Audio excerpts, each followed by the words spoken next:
Trump and Putin met in Alaska, and after that, there was this meeting with Zelensky, Trump, and a group of European leaders in Washington, D.C. In this video, I want to give my quick assessment of what I think we can take from these negotiations, what's actually going on, and also how close we might be to something that could signal the end of the war. So let's talk about it. It's been strange following the discussion starting with the meeting between Trump and Putin and then the one with Zelensky, Trump, and the European leaders afterwards. If you follow this war closely and you have developed an understanding of what both sides have been saying throughout and also what their ultimate war aims are, it's pretty clear that neither side has significantly changed their position. But Trump is trying to take on the role of a mediator, and it's also quite clear that he seems to be under the impression there is actual progress and that the Russians and Ukrainians are getting closer to reaching a compromise. I think it's difficult to say whether this is a negotiation tactic for Trump or if he simply just doesn't understand the dynamics of the war that he's trying to mediate. But in either case, either he doesn't understand the nuances of the words he's being told, or he just pretends not to understand them. As an example, there is now this big discussion about Western security guarantees for Ukraine and how those might be organized, because Donald Trump has claimed that Putin has accepted that security guarantees for Ukraine will be part of a peace deal. The reality is that Putin has not said that. He might have said something that sounds like security guarantees, security assurances, maybe, something like that. But if he did that, then he had something else entirely in mind. It's pretty clear that Putin has never accepted the idea of NATO soldiers being stationed in Ukraine after the war. The Russian Foreign Ministry even came out and clarified this position, but that has all been overshadowed by the fact that Donald Trump keeps talking about it. And the reason I know that Putin has not said that is that also during the summit in Alaska, he mentioned the need to address the root causes of the conflict in order to end the war. And when Putin talks about addressing the root causes, that's code speech for the Western presence in Eastern Europe. That is the root cause that Putin sees as the reason why there is a war in Ukraine. So when he says that this question needs to be addressed, what he really means is that Western countries need to leave Eastern Europe to Russia. And then there can, of course, be a debate about how much of Eastern Europe, what about the countries that are already in NATO, but it's absolutely abundantly clear that it means that NATO should not in any way, shape, or form be engaged in Ukraine, because that is, according to Putin, Russia's sphere of influence. So the root cause is that the West needs to leave that to Russia. If I could just add an anecdote here to illustrate this viewpoint and what the Russians may have in mind when they say this, then back in the fall of 2021, so about half a year before the full-scale invasion of Ukraine, I was at a conference where there was an academic from the Russian sort of think tank community, and I asked him a question about the sovereignty of smaller states in Eastern Europe and their right to choose their own alliances and foreign relations. And his response was that we should think of it like a restaurant. So he said, if you go into McDonald's, you cannot order sushi because that is not on the menu. And it's the same with the countries in Eastern Europe and especially Ukraine. The reason there is a confrontation over Ukraine, according to him, is because the Ukrainians have gotten this idea that there is a Western option on the table. So yes, from his perspective, technically speaking, Ukraine has sovereignty and independence to choose their own foreign relations, but the only option that there should be to choose between should be Russia. So his point was that the confrontation is therefore the West's fault because the West hasn't made it abundantly clear to the Ukrainians that joining Western Europe is not a viable path for them moving forward. So this was the viewpoint of a Russian academic at the end of 2021, and it's essentially the same thing that Putin is saying when he talks about the need to address the root causes of the conflict.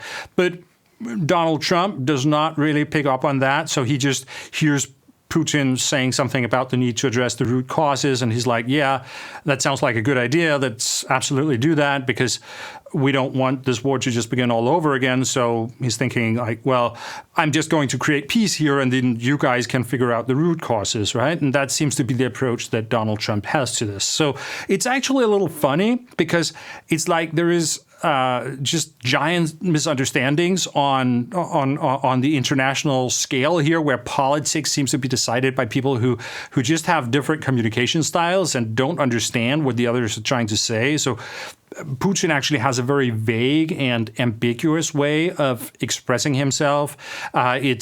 It's often left up to the listener to figure out what did Putin actually mean? What did he actually say? So even when he makes those very dramatic statements that sound intimidating or sound like a significant threat, then in reality, it's very often unclear what he actually meant or whether he has actually committed himself to doing anything if he doesn't get what he wants.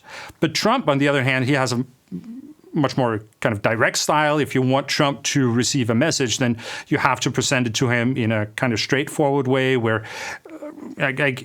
he doesn't want to have to do too much thinking to understand the context or imagine all the subtle nuances in what you're trying to say.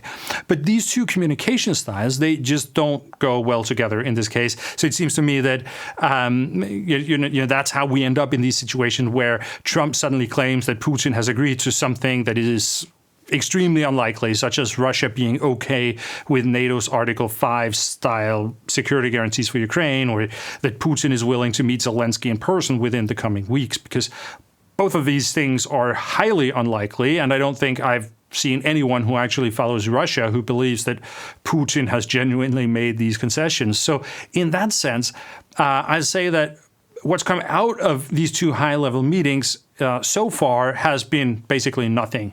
But Donald Trump has been trying to play the role of a mediator, and either he has completely misunderstood what people have been saying to him, or he's pretending that he has misunderstood. So it's interesting that Donald Trump apparently keeps misunderstanding Putin and acting as if Putin has made bigger concessions than he actually has. Because this is actually turning into a problem for the Russians.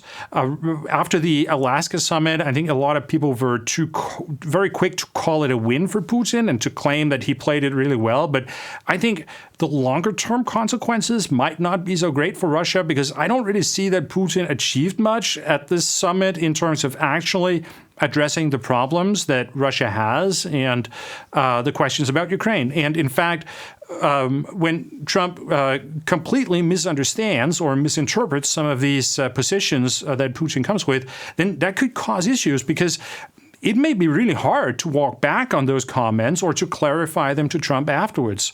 And that actually opens the door to something interesting and maybe even something promising.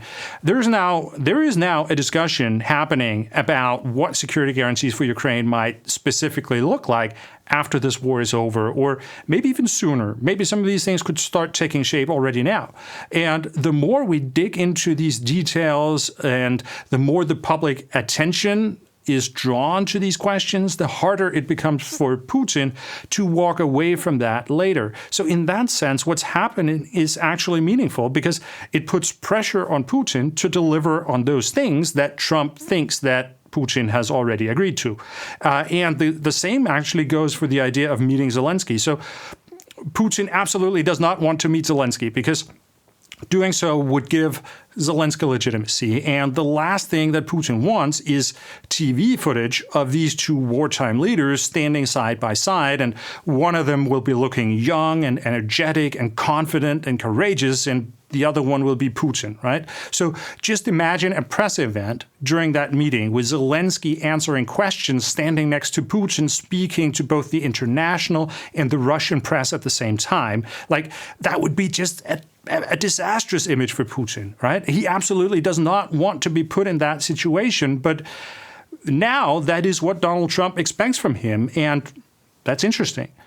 The last thing I want to say is that I think it's also important to reflect a bit on what didn't happen. It's been a bit of a roller coaster over the last week, with some very positive messages and then also some negative ones. I think it's also important to acknowledge that this has not so far turned into be a disaster for Ukraine or for the relationship between Europe and the United States. So one of Putin's likely goals with holding the meeting in Alaska was to drive a wedge between the Americans and the European NATO countries. And that does not seem to have happened. There was a meeting at the White House that judging from the outside, seem to go okay. We haven't had any dramatic messaging or Donald Trump making ultimatums or anything like that. I still don't think that these negotiations are going to lead to anything in terms of a peace agreement in the near future, but at least it doesn't seem to be all that damaging. And I also think it's interesting to consider how whatever happens now might become a starting point when at some point in the future we will be moving into more serious negotiations about ending the war, because that will happen eventually. As I've mentioned in other videos, I don't think the military conditions are in place for that yet, but just to put it bluntly, because one of the sides has to be closer to losing the war before they're willing to make those concessions that the adversary demands. But whatever happens up until that point, when that can actually happen, can serve as a basis for moving forward. So even if these diplomatic maneuvers that are happening now don't actually lead to real negotiations or to peace sort of in the short term, that does not mean that they're pointless. It just means that the point that we're looking for might reveal itself over a longer period of time. Okay, I will end it here. If you found the video helpful or informative, then please give it a like, and also remember to subscribe to the channel and click the bell icon, then you will get notifications when I upload new videos. And if you want to support the channel, you can subscribe to my newsletter at www.logicalwar.com. Thank you very much for watching, and I will see you again next time.